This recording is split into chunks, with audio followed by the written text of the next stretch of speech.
শুনে রাখো সনাতনী, শুনে রাখো সাধু সন্ন্যাসী, শুনে রাখো হিন্দুবাসী, যেমন তুমি এক হাতে পড়বে শাস্ত্র, সময় ক্ষেত্রে ধর্মটাকে টিকিয়ে রাখার জন্য, আর এক হাতে তেমনি তুমি ধরো অস্ত্র।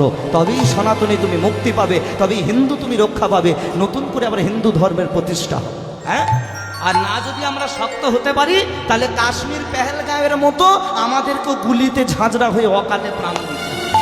হ্যাঁ, মনে পড়ে সেই দিনটার কথা? বলুন তো, সেই মানুষগুলোর কি দোষ ছিল যারা কাশ্মীর পেহেলগাঁয়ে বেড়াতে গেছে? তাদের দোষ কি জানেন? দোষ হচ্ছে একটাই, তারা জাতিতে হিন্দু ছিল। দুষ্কৃতীরা বেড়ায় এসে জিজ্ঞেস করলো, একবারের জন্য জিজ্ঞেস করলো না যে তোমার নাম কি, একবারের জন্য জিজ্ঞেস করলো না যে তোমার টাইটেল কি, শুধু তাদের ডেকে জিজ্ঞেস করলো, ভাই জাতিতে তুমি কি হিন্দু? যেই বলেতে হিন্দু, গুলিতে তার দেহটাকে ঝাঁঝরা করে দিয়েছে। জানেন, সেই দিনকে একজন নবগৃহবধূ তার স্বামীকে নিয়ে বেড়াতে গেছিল এই কাশ্মীরের পেহেলগাঁয়ে। সেই নবগৃহবধূর সামনে তার স্বামীর দেহটাকে গুলিতে ঝাঁঝরা করে দিয়ে নিথর দেহটাকে তার স্ত্রীর কোলে শুয়ে দিয়েছে।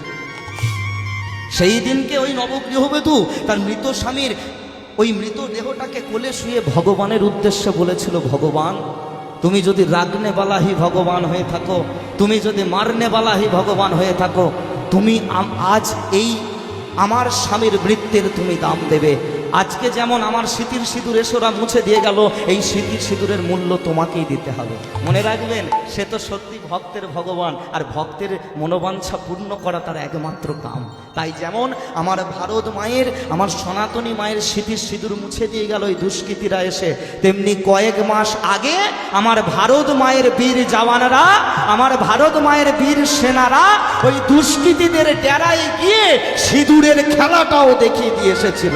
তাই গৌর প্রেমানন্দে হরিবোল হরিবোল হরিবোল হরিবোল হরিবোল। মনে রাখবেন, মাথায় রাখবেন, একতা হন, শক্ত হন, ধর্মটাকে টিকিয়ে রাখুন। চিন্তার কোনো কারণ নেই, পৃথিবী আবার শান্ত হবে, ভারত আবার জগৎ সবাই শ্রেষ্ঠ আসন লবে।